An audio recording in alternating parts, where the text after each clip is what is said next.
Well, welcome. Hello. I'm Milandra Pfister. I'm the literacy specialist. You often just call me reading support here. This is Faustina Pfister. She's the therapeutic movement specialist and my mom. So, as you know from the title, this is a bit of a family affair, the title of our speech tonight. So we'll be sharing a little bit of our biographies. Hers might be a little longer than mine. As a teacher at this point, she's so experienced, I've learned so much from her. But we'll be sharing a little bit of our biographies, and then we'll speak about how movement supports some of our academic skills, such as reading, which is where I'll come a little bit. We'll talk about the 12 senses that Steiner describes and where in the grades we're kind of teaching to these 12 senses, and how that supports our neurodiverse students a little bit. So we'll start with some biography work, which Steiner considers to be kind of the culmination of some of these educational pieces, and I'll let Faustina take it away. Hi, so I'm Faustina.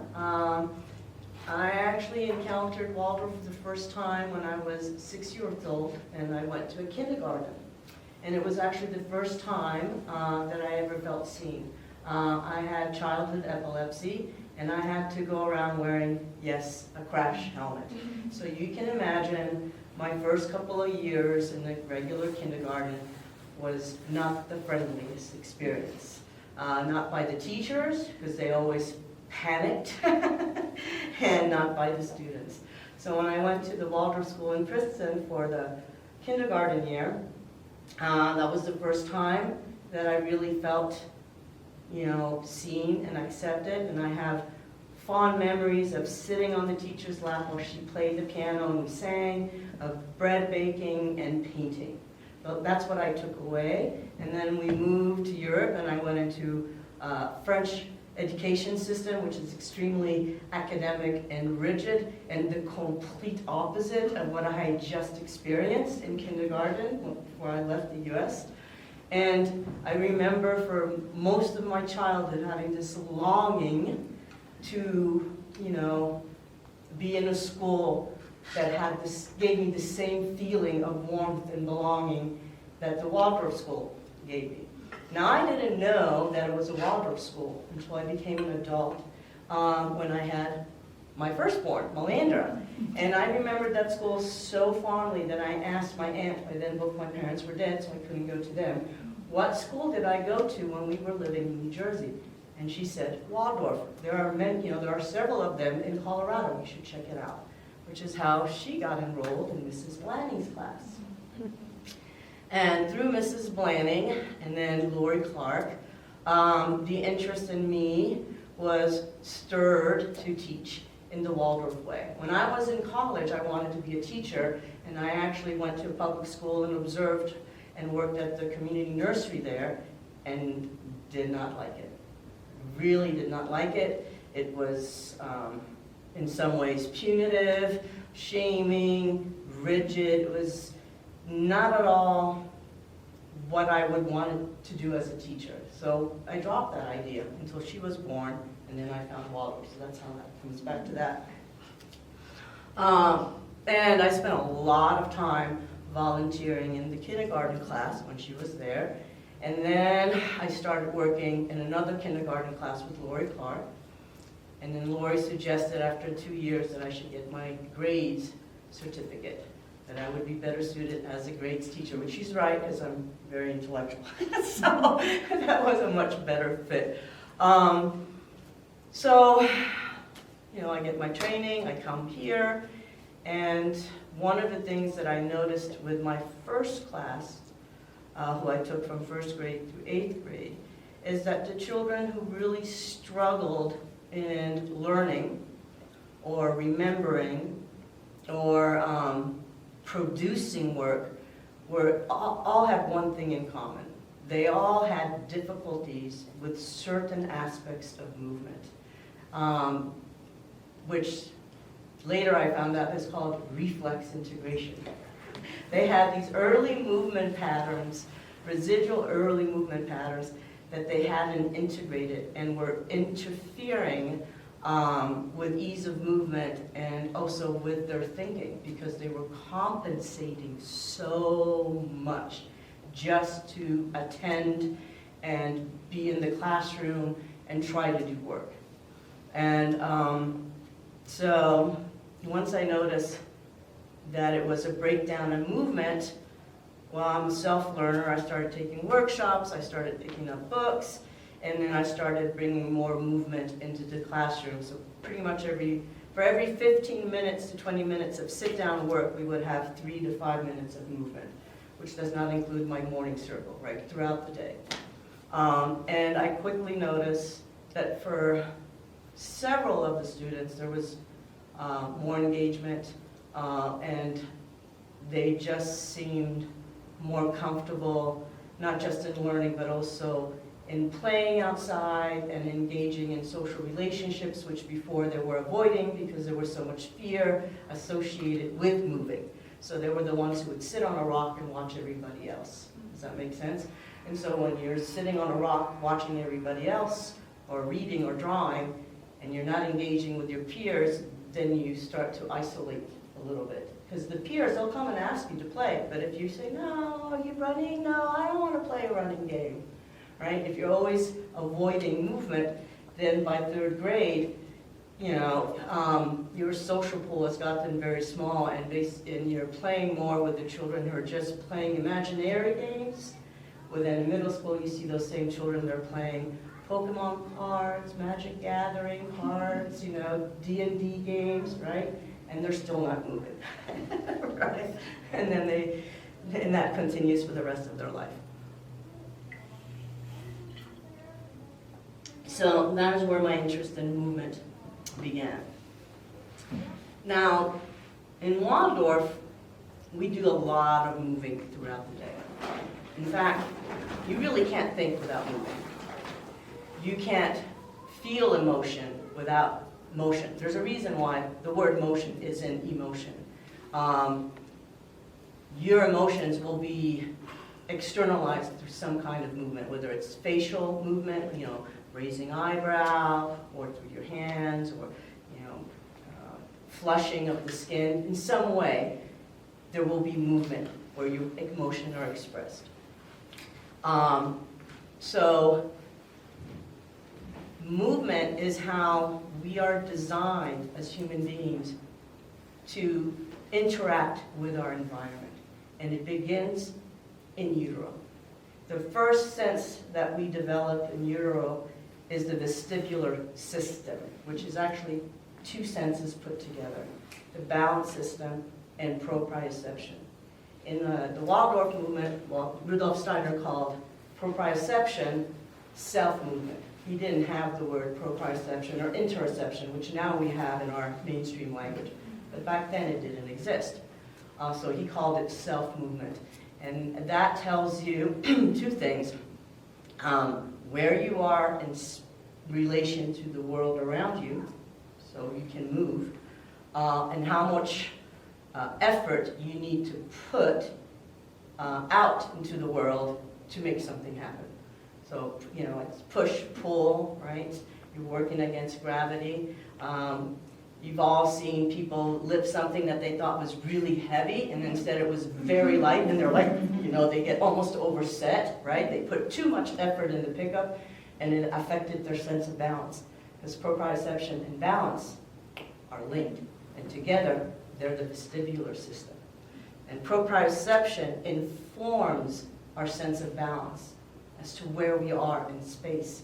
So we can right ourselves, right? So we don't fall over. So the 2 work together, and that's the vestibular system. The vestibular system is the foundation for all movement and all thinking. So think about that. If your balance system then translates to difficulty in reading acquisition, because if your eyes cannot follow the line of print, or constantly loses its place as you're reading and skipping words or skipping lines, then how do you pull information out of the text that you're reading? Yeah, I think to pick up where you're leaving off there from that visual system, kind of almost brings it back to the balance that Steiner describes as one of these kind of essential, foundational, physical senses that's going to support our academic growth and our reading acquisition, right? Because you're reading, you're taking in imbalanced information from a text there. So a lot of the work that Faustina is doing with the movement piece is kind of, and as Copila asked, it's part of why that work is happening younger, right? And these four senses are really developing in the kindergarten and early grades before we're asking them to read, and then they might need support from someone like me or another reading teacher. But the visual sense and the sense of movement, as you've noticed, are so related that often in my work I might ask Faustina to look at how a student is moving if we notice that they're struggling to read. So some of that movement will also include our midlines. Crossing our horizontal midline, right, is how we're moving our eyes vertical. Vertical is this way, horizontal is this way. How we're moving down the page, and then how our eyes are moving across the page from left to right. And again, gaining that orientation is challenging if you don't have the sense of proprioception to begin with. So when you're asked to take your visual system and focus right here in front of you, you have to know where your body is. The students have to know where the paper is in relation to their body, so that their eyes can move effectively across the paper. And then, so we can actually do all the mechanics of reading and take in the information and make meaning from what we've read, which is kind of the next level, I would say. The more mechanical process happening in here once our movement is supporting our brain and communicating in that way. So, I think another thing Faustina mentioned here was this importance of emotion and movement, right? How emotion and movement are going together. So our movement is supporting our brain's ability to learn how to read. And I'll talk a little bit about that more specifically. We talk about dyslexia a little bit if there's interest as well. Our movement is supporting our reading acquisition and our emotional development. And we need both of those things. We need our movement to be healthy. We need our emotions to be growing, because that is why we read. That is how children begin to engage with stories, when they can understand kind of their own sense of self, proprioception again, in relation to the other. That gives us like, why am I reading? Why are these stories important? And you all know as parents how important story is here at Waldorf. You want to add? One thing, something important, is emotion is linked to the limbic system, and the limbic system just starts to develop at around 7.5, right? And this is why we wait until then to really start to teach reading, because emotion plus movement encodes memory. You have to get hooked emotionally, and then there's this internal movement that happens as you're learning, right? And if you're not hooked emotionally, the brain won't consider it important enough to remember, right? There has to be some type of emotional connection, whether it's joy, pleasure, distaste, hatred. It doesn't matter. Because stories can invoke all sorts of emotion in us, right? And the emotion also helps us imagine, right? Make images. And then that helps to develop our imagination, which also starts at around 7.5. So it's linked. We start to lose our teeth at 6.5, and that is when our memory forces start to develop. So there's no accident. Everything is connected. There is this continuum in how the body matures to facilitate other capacities. It's very much of a staircase kind of thing. So you have to have a very healthy vestibular system so that you can move and interact with the world with confidence. And the more you move, the more neural networks are made, and the easier your movement becomes and the more fluent it becomes, which means less thinking and focus is involved to do the action, which then frees up your higher brain to do the higher thinking, which is why we are able to listen and take notes and remember all at the same time, right? Those are very complex tasks. We don't really see note-taking until 5th grade. Children don't really start to take notes until 5th grade. They just cannot do the watching the teacher, listening to the teacher, remembering what she's saying, and take notes. It's just way too much, right? Because the visual system is working really hard, tracking the teacher, watching what she writes on the board, or he writes on the board, listening to the teacher, what information is important, what isn't important. All of that plays a part in learning, right? And so you need that body to be well integrated so that your emotions, which is the self-regulation piece, which is what we see really happening between 5 and 14, which then we lose again, and then we have to relearn when puberty comes, right? And then by adulthood, hopefully by the time we're 25, we really have a handle on our emotions, right? They don't go out of whack.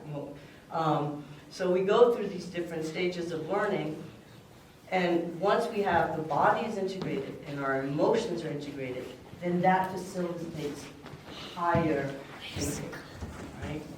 You know, when we panic, we lose all rational, we can't think logically, we lose it.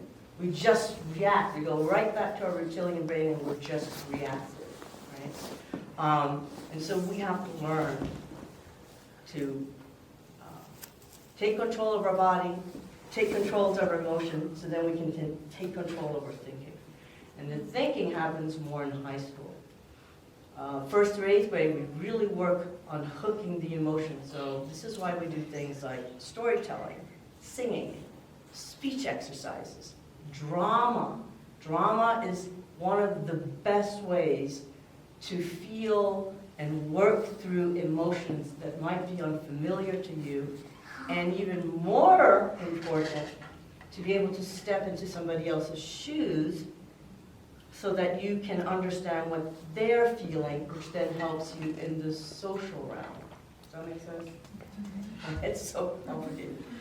So drama is one of the things that here at the Waldorf School is very supportive to those neurodivergent students, because one of the areas that neurodivergent students really struggle is the social arena. They're not very good often at understanding subtext or making inferences or reading body language, the more subtle language that, you know, we take for granted. But if you're autistic, those subtle facial and body cues that we give off may not necessarily be read, right? Which then causes difficulty in the social realm because there's always a misunderstanding of some kind or another, right? Well, and can I add, the drama also relies on those senses that you were describing earlier, right? On your proprioception, your balance, your Sense of touch. Your middle senses, which are those hearing, smell, taste, sight, maybe not smell and taste so much in traditional drama, but those senses also need to be engaged for drama, for theater, when that is happening, right? Mm-hmm. Yep, it does. So that mind integration is critical. So this is why we spend so much time moving in the classrooms, because especially in the earlier grades, 1st, 2nd, 3rd, and 4th, a lot of, I don't really want to say memorization because that implies just, you know, reading something over and over again until you have it. We have to do memorization, of course, like the times table and whatnot, but we do it through movement. We don't just sit there and say 2 times 2 is 2. No, we're doing 2 times 2 is 4. 2 times 3 is 6, right? We're moving it because that's how they get it. And then all they do at home is, oh yeah, and they can remember it. And then it goes from this to, and then it goes to automatic where they're not even using their fingers, right? So for children, that aspect of movement is really important to learn. But if your movement is not something you're comfortable with, if you have a breakdown in your balance system or your proprioception or your sense of touch, right? Because touch, believe it or not, is responsible for a lot of the development of the visual system as well. Our eyes, Rudolf Steiner say, touch the outlines of things before it takes it in and then is processed. Think about that.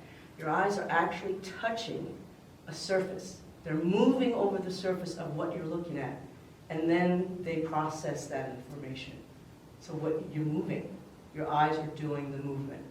You're not aware that that's happening, but that's what you're doing, and you're actually touching. That's what he says.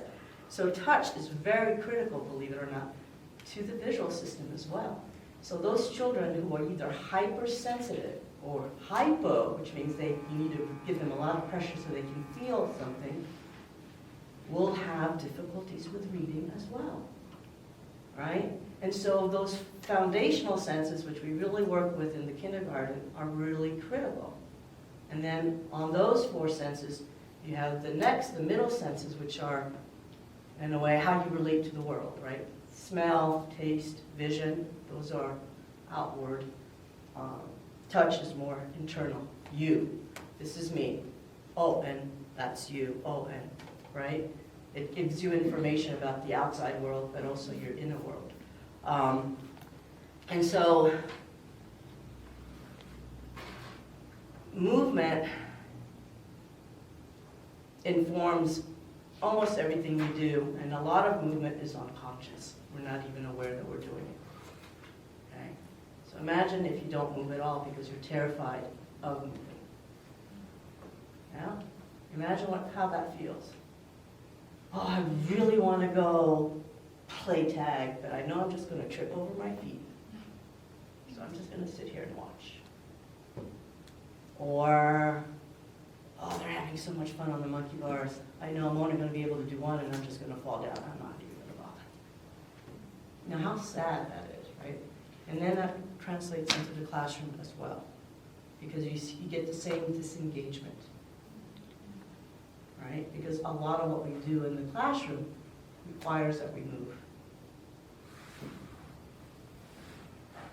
Yes, questions? No. Yeah. We will make sure to leave lots of questions time, especially with a smaller group. That could be nice. Now, a lot of research indicates that to be competent adults, we really only need 3 things. A very rich sensory environment to grow up in. The freedom to explore that sensory environment without restrictions. That's no longer true in the modern world. How often do we say no to our children? Right? And adults to answer questions. Caring adults. But this is the key. The answers need to be concrete. Don't give them abstractions. They're not there yet. Right? Simple is key. Right? You get those 3 things, because caring adults, that sense of security, that's emotional, right? It starts there. If you feel safe with your parents and with your siblings and with your teacher, then you can explore more because you feel safe. You're not afraid of the world. So if you can explore in safety, then you can learn. When we are under stress, we don't learn. So one of the wonderful things about Waldorf is that we stay with the same group of children for 8 years. At least that's what I found as a teacher. which means we really develop a bond with the children, and more importantly, the children develop a bond with us. And for neurodivergent children in particular, they learn much better if they feel that the teacher loves them and sees them. Even if everything in the classroom is hard, that child will strive as long as it feels seen and loved. It has to know that it's safe, and then learning doesn't have to be so scary, right? So this is why when I went to did that stint in public school, I was like, no, I can't do this. Because I love children, and it was just such a different experience anyway. You said answer questions, what was the word you used? Concrete. Concretely. Yeah. Don't go into, well, the sky is blue because of this, Well, you don't have to go into those kinds of inclination. Up to what age? Because we're already at 6. I would say until about 13, 14. Okay? And actually that's when, in high school, we really work on the sense of speech, language, thought. It is, let's see, it's around 12 and a half that children can start to analyze and synthesize, right? For that, they don't really have a sense of judgment or discernment, right? And that's why in middle school, when we get to 7th and 8th grade, actually 6th grade, we start doing the sciences. Because at that point, it's still experiential. We don't have them do any math with our chemistry or physics. It's just observe and then write what you observed. And then come up with your own conclusion from what you observed. That's pretty much our science curriculum. It's phenomenal. You look at the phenomenon and then you describe what you saw. So you're experiencing it first. You're moving through it first. In high school, we do the math because we have then a very concrete understanding. Right? You have to have the concrete understanding first to then to be able to extrapolate. Does that make sense? That's why reading in middle school is also shifting from more storytelling, myth, and historically based things into more non-fiction texts. So they'll start looking at geography and writing, responding to the non-fiction and the fiction that they're reading. But they start doing more geography work in the middle school, looking at more history and,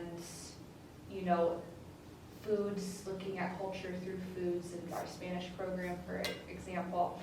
And then in high school, moving into, of course, some of the greater literary works as well as biography. And that ability to kind of relate your own self and your own story as it's developing to somebody else's, right? And somebody else's story that is mostly a completed story, right? Is kind of developing further that sense of speech and thought and ego, the idea of myself versus others in the world that we've been cultivating since kindergarten, when that proprioception and that balance are really key to them moving into the grades. And touch. And touch, of And their course. sense of life. The sense of life informs us how we're doing internally.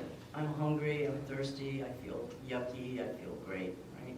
Yeah, which, And believe it or not, there are a lot of children who are not in tune with that at all, with that sense of life. And it starts because of touch. There's a breakdown with touch. And so, if you can't feel this, how you're supposed to feel the more subtle, inward telling of your body, when you don't really understand what this is and where you begin and you end. Wait, what was that? Oh, I don't know. And it's your tummy saying you're hungry, right? And when they're children, we know it's time to eat, so we feed them. And that life sense actually is nurtured through routine and rhythm, good food, warmth, love, things like that. Smell, sense, and taste. So we want everything to be beautiful and natural No synthetics. That's why in the kindergarten everything is natural, because we are actually educating their life sense in kindergarten with the routine and the snacks that we give them. We are educating their sense of touch with all the natural objects that they touch, right?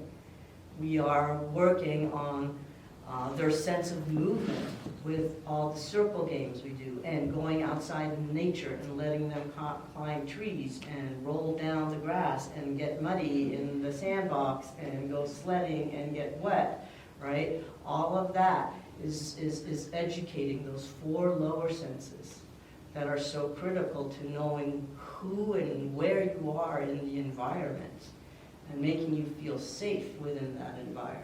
And then you get to the middle senses and the emotion, right? So there's this gradual climbing up the stairs and acquiring skills.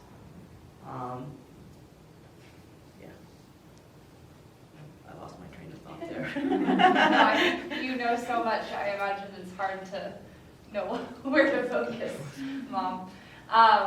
So, you know, I think we had a question earlier on, like, which, you know, where in the school are you working? And this is kind of talked about why partially that work is so important in kindergarten and the lower grades, right? I'm often, to talk about me, I'm often beginning with students in the 2nd grade or 1st grade. So that's when we're looking at kind of our middle senses, as Steiner would say. And I want to be sure we're not saying like lower, middle, higher as a hierarchy of importance, but just in how those senses are kind of evolving, right?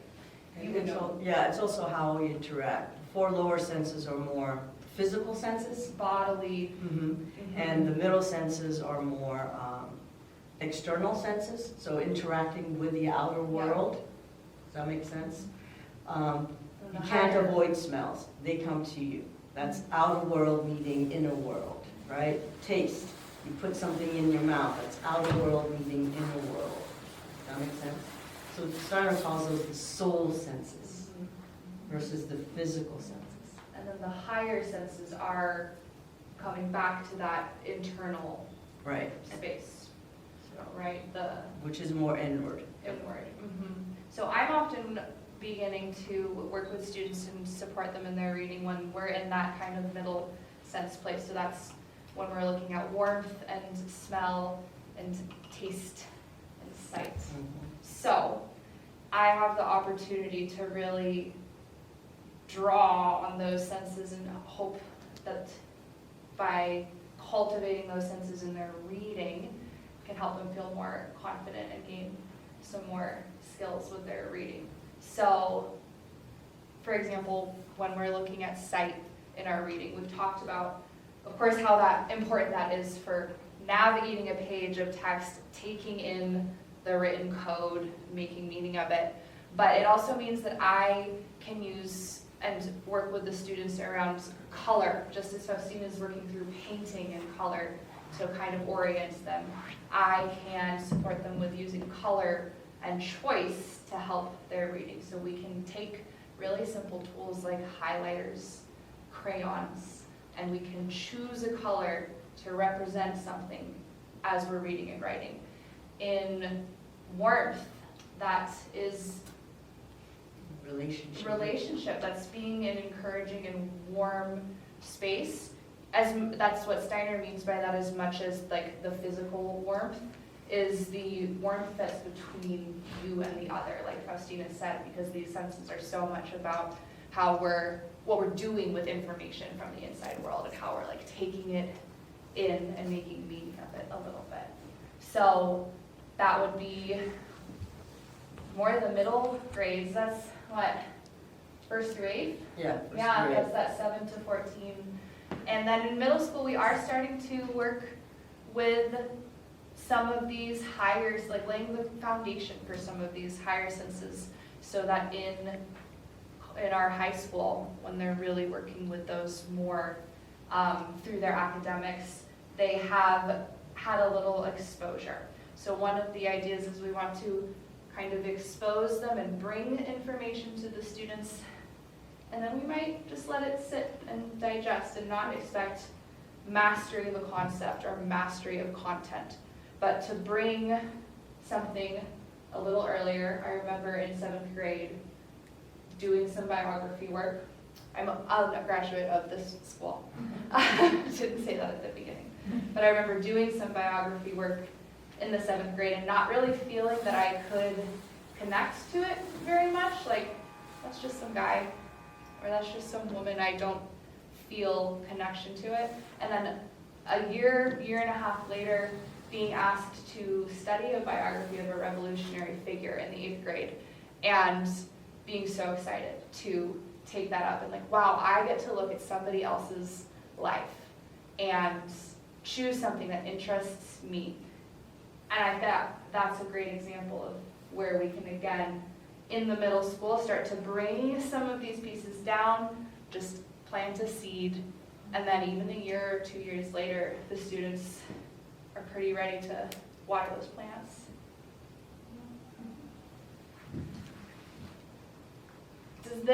Do we have a lot of questions, or do you like us to keep talking? I can speak more about reading a bit. Yeah, go ahead. Well, I'm just curious, because you guys know Sydney, and Yeah. we came here this year, and I'm wondering if part of her, and I know it's the midline and the physical part, but also the fact that she was at public school and they pushed reading in like 1st grade, does that maybe set you back because you're not ready?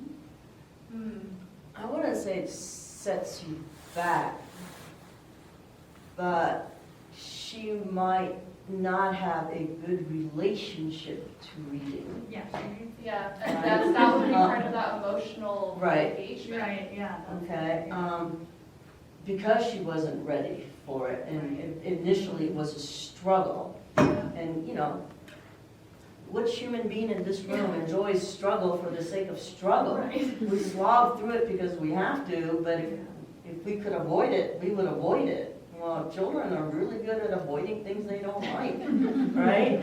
Of course they are, because, you know, and so they're not going to sit there and say to themselves, well, you know, one day I want to go to college, so I better learn how to read. No, that's not what's occurring to them. Yeah, It's the just future thinking is just not there. Yeah, you know, so it's I don't like doing this. This is too hard. I'm done. Period. Right. And so the trick is finding ways to get her to fall in love with reading.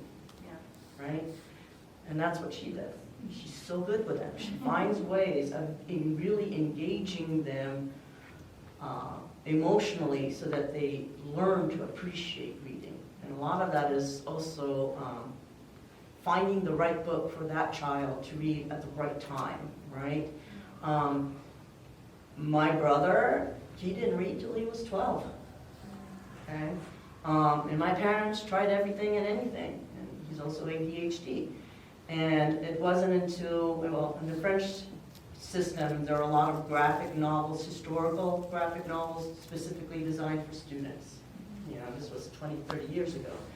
And when my mother found out we were in the French system anyway, so we spoke and read French, she went ahead and got these books on geography and history, which what he was studying, you know, what subjects he was studying and the people he was studying, to get him to read, because we couldn't get him to read a regular book. He needed the bubbles, you know, pictures and little words.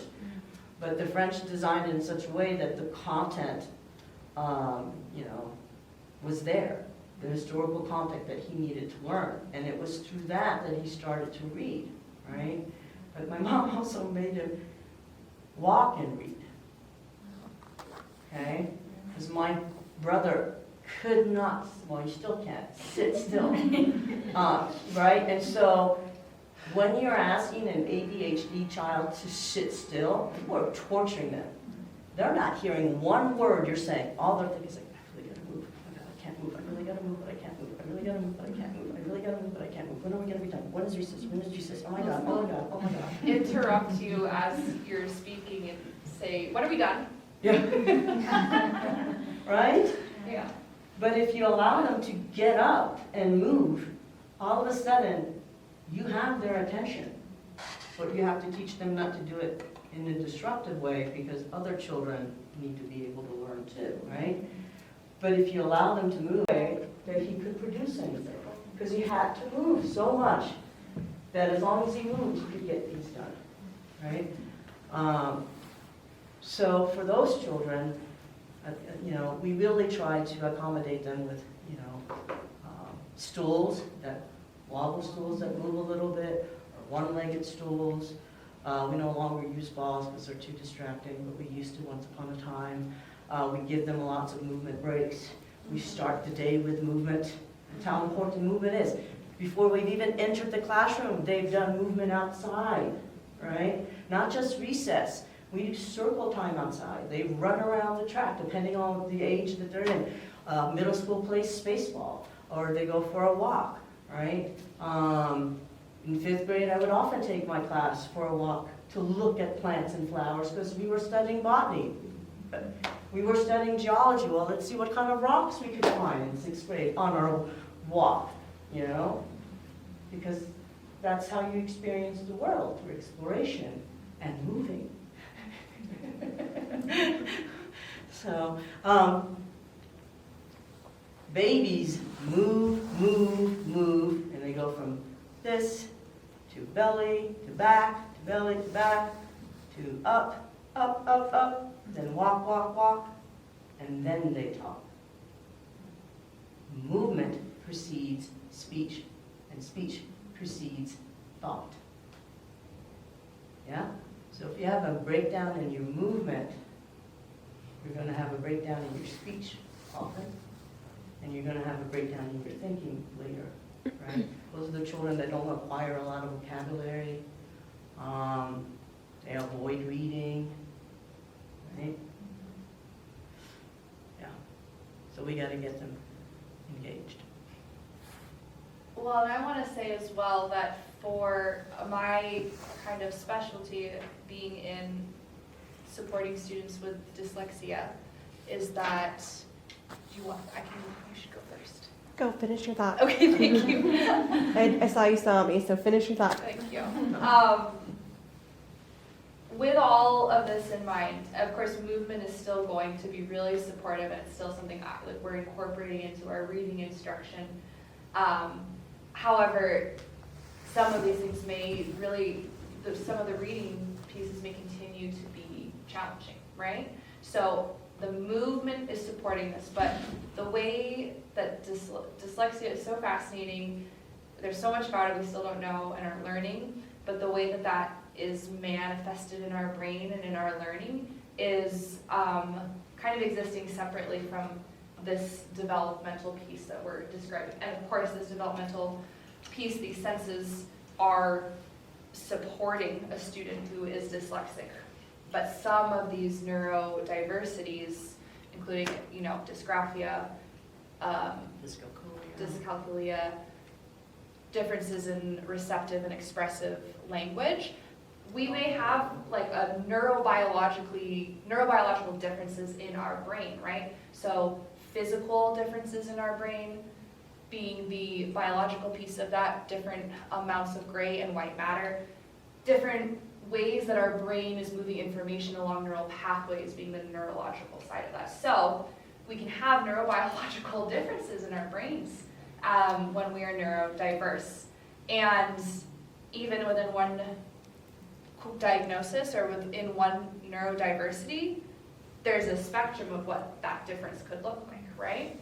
So all of this work, particularly the movement, and this focus on these kind of 3 separate areas of senses that Steiner has given to us, are being proven to support neurodiverse and neurotypical learners through more kind of quantified scientific studies over the last 40 years, which is really fascinating.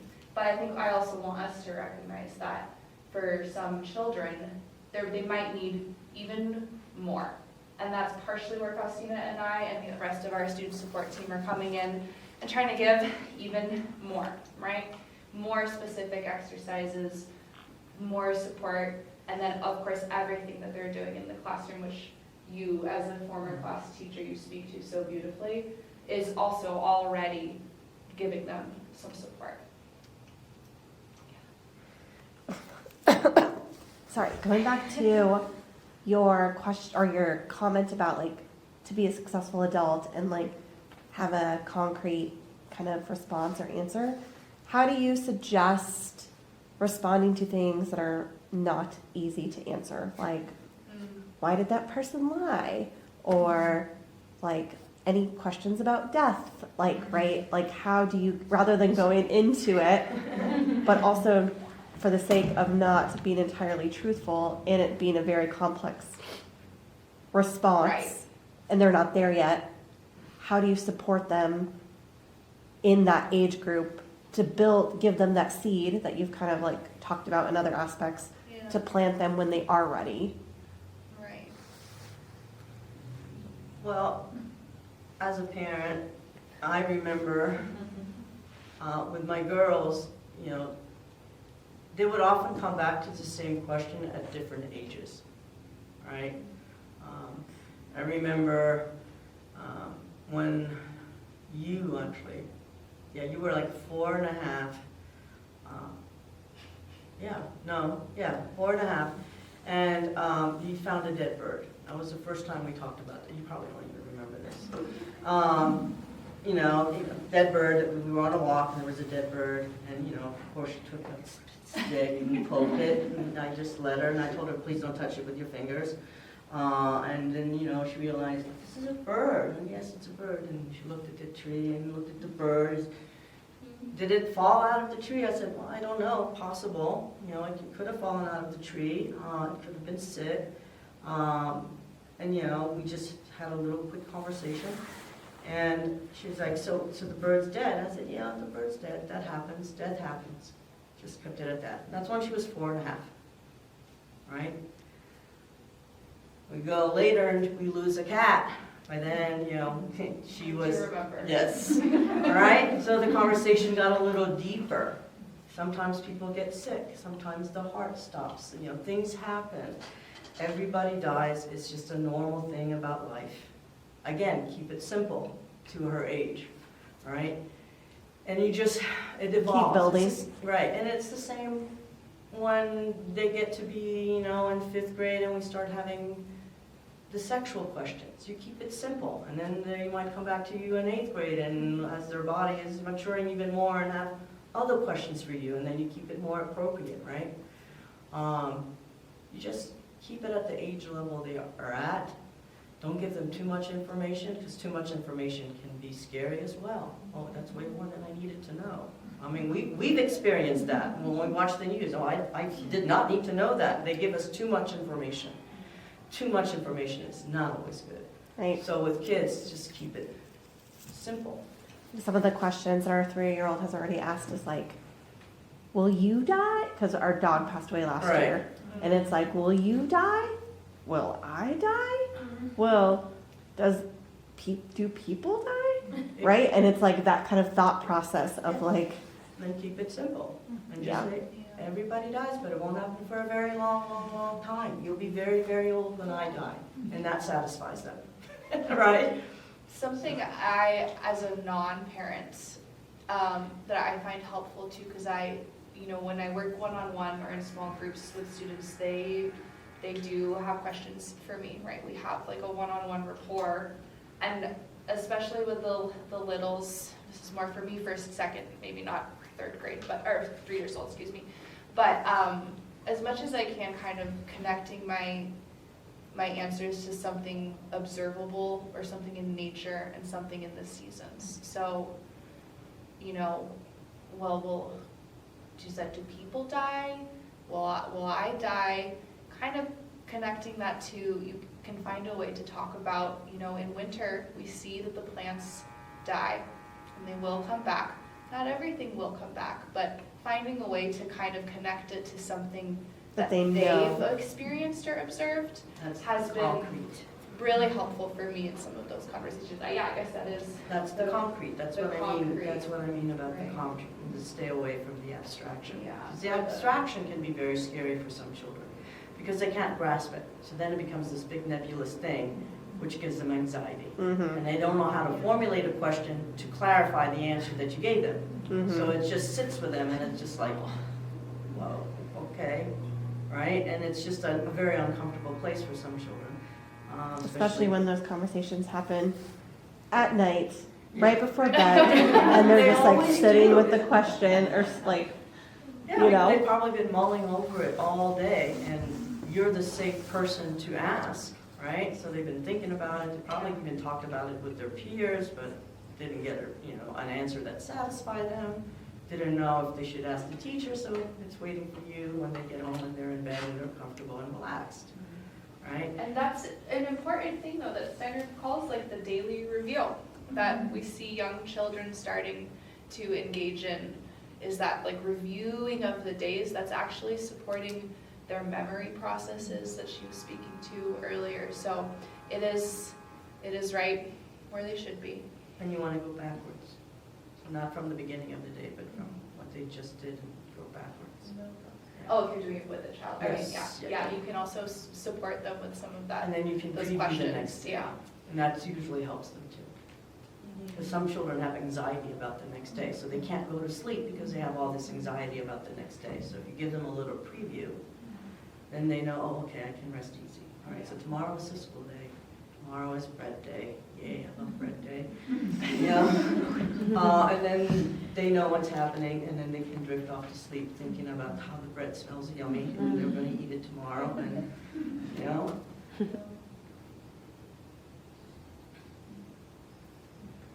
I think it's good for good time for more questions as well. Yeah. Becca. Can you name the senses, the 12 senses? I know that she could more so. I'm not. This isn't like a quiz. I want to know. Oh, I them. felt like it was a quiz. No, I would just like to know. Yeah. Those kind of four senses that she described working on that were really developing in kindergarten. Touch, Vestibular. vestibular, balance, So, and proprioceptions, because they go together, right? life sense, Self-movement, and self-movement. which is proprioception, right? Those are the four senses. Your life sense is a little bit of what she described. I don't think we talked about that one as much, with the knowing, like, oh, I'm hungry, or I'm tired, I'm cold, and some of those things that your caregivers are helping you regulate at that time, but kind of tuning into that piece, right? Which takes a long time, as you know, we see with our teenagers who don't wear coats but aren't cold, and aren't grumpy because they haven't eaten all day, but because they're upset about something, right? That's that life sense kind of developing. Those middle senses that our 7 through 14-year-olds are working on and we're supporting them with are those interactive warmth, Smell, taste, warmth, vision. vision. Okay, we got 8. And The then higher senses that back into our internal processes, sense of speech, ego, concept, concept or thought, thinking, and so ego, hearing. yes. Hearing, yeah. And that, is that right? Ego, Yes, it is he right. tells us a lot of But things. you know, Sanger. also he has 3 different ways of describing, of organizing the senses Yeah. as It's well. Hearing. Yeah. And in that sense, hearing as in not so much hearing, speech, concept, thought, and ego. Hearing the other, right? Being able to listen as much as like you can, the auditory processing piece, being able to actually hear the other, being able to, yeah, I don't know how else to describe Yeah, that. listen, to give space for the Yeah. other person to, to speak to you. You know those people who you can tell they want to interrupt you, right? They can't wait for you to finish what you're trying to say because they have something, right? Those people have a difficulty with that relationship of hearing between themselves and another, right? Well, and it's part of why, have any of you had the opportunity to hear our high school choir before? Our high school, they sing so beautifully as a group, and part of why we continue that class all the way through it. I think it becomes an elective at some point now, but is because it requires the speech, but also the hearing. They have to hear the other part. They have to wait for the other. They have to hear what's happening around them in a fuller sense in order to participate. And then some of those same students who sing so beautifully or who get up on stage and speak so beautifully, when you hear them speaking in the halls, it's like, oh yeah, you are 17. And that's okay too, right? You have to explore that part of your identity as well, because they're truly growing in those capacities right then. Yeah. Is there any book that you recommended where you can learn? Because it's amazing. Thank you very much for all these On the knowledge. 12 senses specifically, or And then it talks movie? about the sense, Mhm. how Yes, there are Steiner, two. and also how parents can help their children to develop them. So Yeah. basically that. Movement and play, lots of play, lots of play, lots of movement, lots of But exploring. A book, Mom. No, she Yeah, said no, the but- children. Yeah, but I also will ask about it. But Yeah. how? But the What books, do you recommend? The 12 Senses by Willie Apley or Our 12 Senses by Albert Sobsman are the two on the 12 Senses. And there's the what's it? Body. And Steiner talks about it, well, in the study of man, he talks a little bit about the senses. He talks about it in a lot of different lectures, actually. And terrible titles. Body, soul, psychology, I think is the title, but don't quote me on that. Our 12 senses. Yeah, Curative education. is another one. Yeah, there's so many books. Curative education, or a guide to curative education by Robin Brown. So a guide to curative education by Robin Brown is her just kind of contextualizing some of what Steiner discusses curative education being by Steiner. I will say, when I read that book as kind of a support teacher, there is some language that he may use around like a wholeness, like a whole healthy child, and that can feel like a contrast with a less whole child being one who struggles, and she does some good framing of that and contextualizing around, here's what we can, take and find really valuable from this, and here is where we have evolved and we're not using this language when we describe children with neurodiversities or with physical or learning disabilities. So I found that really, really helpful for me. And the nice thing about Robin Brown's book is that she puts it in the context of the classroom. So when you read it as a teacher, It's pretty funny. it is really funny because you're like, oh yeah, that's so-and-so, oh yeah, that's so-and-so, and oh yeah. So the thing is, you will recognize your child in the description of the children that she has in her classroom. So it's very relatable in that sense, and then she gives really concrete ways of how to help those children.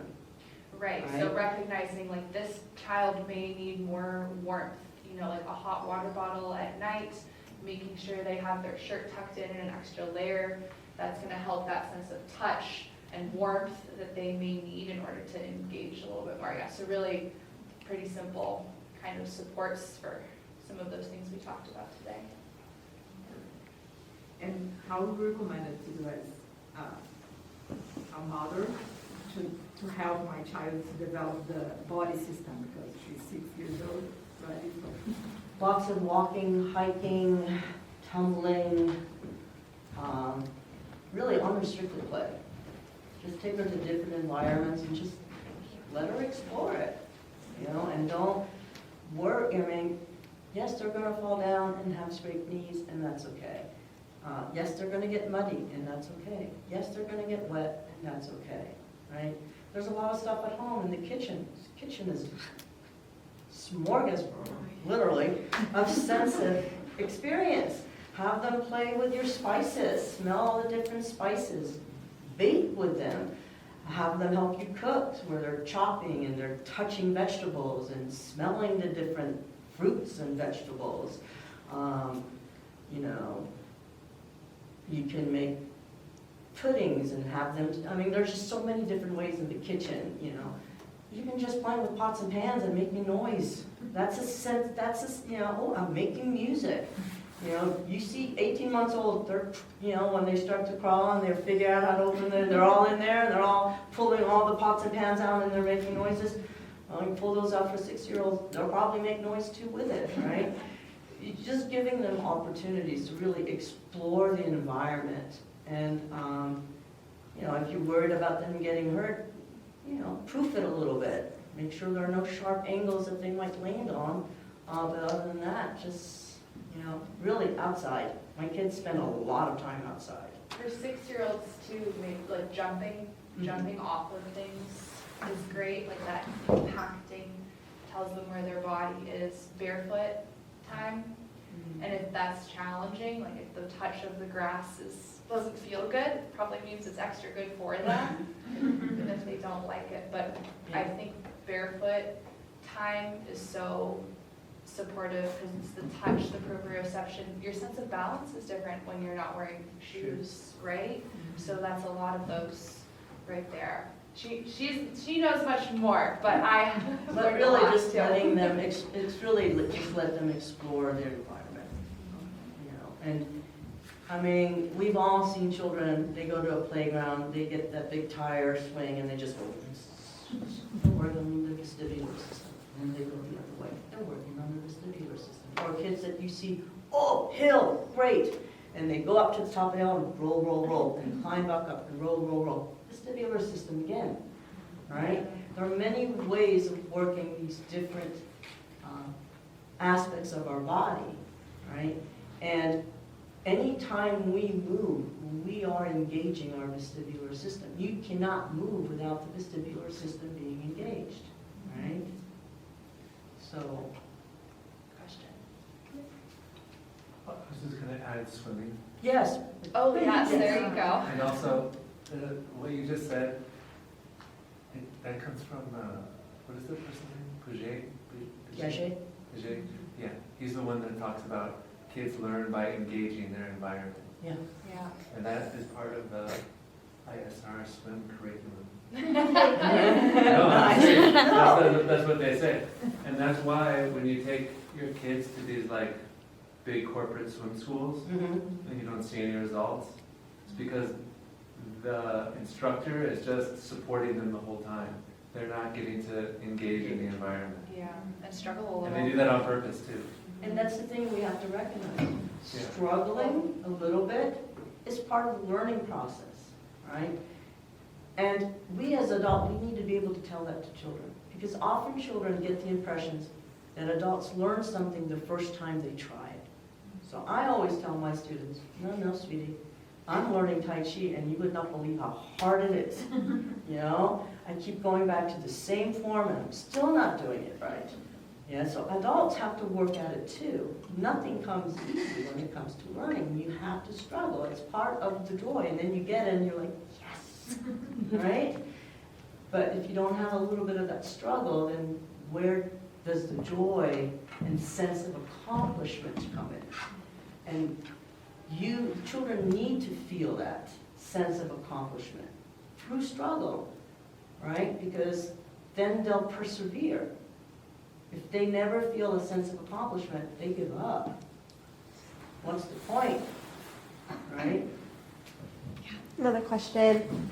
So our kiddo, which you may know, Kai, we are noticing that he really loves pressure. And especially like at night, he loves to, he's like, squeeze. Now he's like able to articulate it better, right? Where he's like, squeeze me really tight. Or if he's upset, he needs like, it's almost like he needs that to like recalibrate. Yeah. But I'm also hearing, even like in the classroom, that he likes the little steamroller, or he's been wrestling with like a certain group of boys, because I guess like they feel comfortable with each other and like in terms of like how aggressive or not or whatever. But what does that mean? And how can we support him? He's working on his sense of touch. He's working on his proprioception. He's working on both of those, all right? And he needs a lot of pressure because To know where he is. To know where he is, and it does feel good. I remember my mother tucking me in so tight, and I loved it. I hated when my father tucked me in because he never did it tight enough. But I always felt much safer going to sleep when I was tucked in really tight because I could just feel myself. I didn't like when I was a child that sensation of going to sleep where I felt like I was floating away from my body. I hated that feeling. It was very scary. And I'm sure I'm not the only child who feels that when I was a child. And so being tucked in and being able to feel my body was very reassuring, right? And touch is really how we orient ourselves with our environment, with ourselves, and with others. Because we touch things, we are touched, and we touch ourselves, right? So it's one of those senses